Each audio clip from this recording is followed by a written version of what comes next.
So far, we've looked at this notion of the magic trick. We've gone from the pledge to the turn to the prestige. We've moved from the idea of the sacred as an object that we love to the sacred as a depth dimension we discover in the act of love itself. Now I want to turn to the question of community. What does it look like to be part of a group of people who help us experience this three-part journey?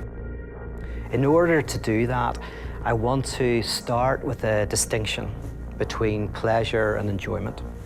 You can think of pleasure as the happiness you receive from getting what you want, and enjoyment is the happiness you receive from not getting what you want.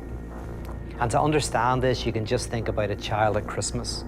The child is waiting for the present, and when they finally open it up, they receive a brief and fleeting pleasure at getting something that they hopefully want.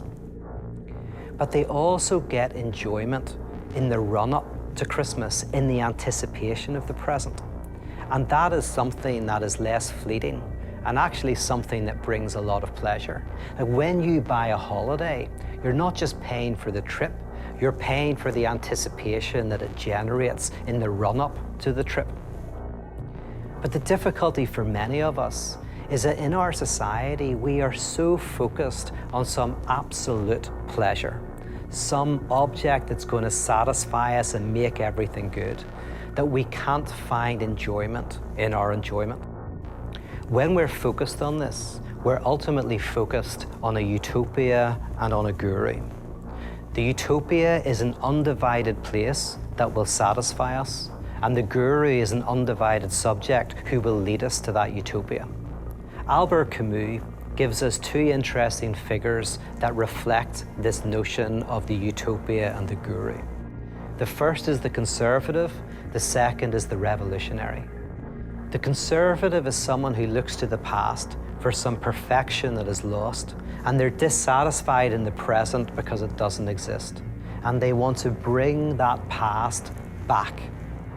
The revolutionary, in contrast, is looking to the future for a type of utopia, and they're dissatisfied in the present, and they want to bring that future into the now.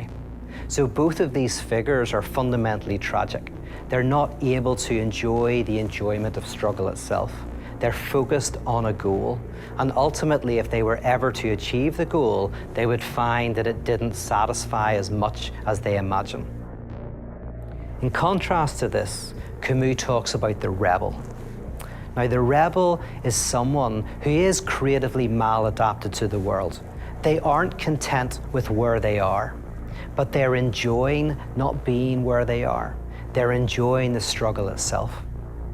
The perfect example of the rebel is Marlon Brando in The Wild Ones, who plays a character called Johnny, who's part of the Black Rebel Motorcycle Club. At a certain point, this girl looks at him and says, "Johnny, what are you rebelling against?" And Johnny says, "What do you got?" And this scene beautifully captures someone who enjoys the struggle of life, the figure of the rebel. Now, this can help us understand the difference between a standard community and what we can call a communion. If community is gathered around a shared desire for utopia and a guru, then communion is centered around a shared lack. Now, traditionally, communion is a meal in which we remember the death of God. And the death of God can be seen as a way of saying that there is a certain lack within reality itself. The more we try to deny the lack in life, the more damaging it becomes. When we don't look at the difficulties in our existence, they find a way to speak. This is what a symptom is. A symptom is the speaking of the truth that you cannot speak. If there's something in your relationship or in your life that you cannot bring to the surface, the symptom reminds you of it in a different way. You might clench your teeth at night, you might have insomnia, you might have bad backs, or you might have a migraine or have fear of going out or fear of staying in. But often these are speaking a truth that you're denying in your life. See, we're all haunted houses. We're all full of ghosts. the ghosts of those we've loved and lost, the ghosts of those we've hurt, and the ghosts of those who have hurt us. Because a ghost is the presence of an absence, something we've put out of our minds and yet remains present to us. Communion is a place where we can let those ghosts speak. When they do not speak, they become poltergeists, destroying parts of our lives. But when we let them speak, they become holy ghosts. You see, we think that if we talk about the difficulties, we will be drowned by them. We go to a therapist because we feel that we could be drowned by the darkness. There's a trap door with ghosts and monsters beside us, and we want to keep that door closed at all costs. But a good therapist knows that we have to go in there, that it's only by facing the darkness that we can find the light, that it's only by dying that we can live. People might hear this and think that I'm trying to make them depressed, and I get that sometimes. But the truth is, I'm not trying to make you depressed.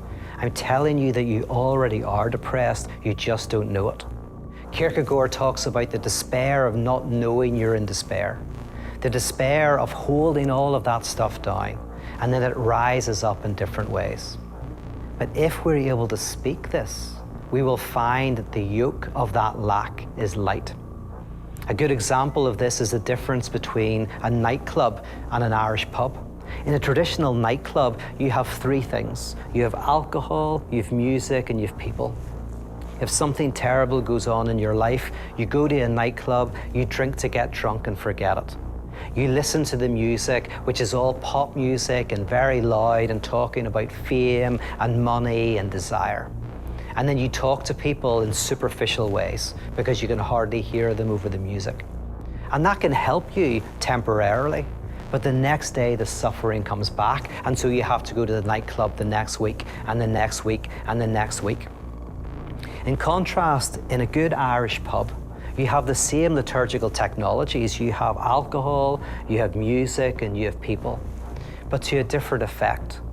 You go in and you have a drink, not to forget, but to allow you to take a little bit of space to reflect on your week, on what's going on in your life. And the music isn't some sort of inane pop music that's designed to help you forget. It might be a singer-songwriter who's talking about love and loss and suffering in a way that helps you connect with your own. And finally, you might get talking to people not about shallow things, but about the deep things in life. And what you discover is, as you're able to talk about those things and reflect about them, they have less and less power. And actually you find yourself able to enjoy your life amidst all of its difficulties. With the Irish pub analogy, a communion is a place where we are able to find liturgical technologies, music, art, speech, that help us connect with those difficult, painful parts of ourselves, not so that we are overcome, not so that we drown, but so that they are robbed of their pain, so that we can find a way of affirming life in the midst of its difficulties. Now, you might find this in a coffee shop or at the confessional. You might find this at the poker table or the pub.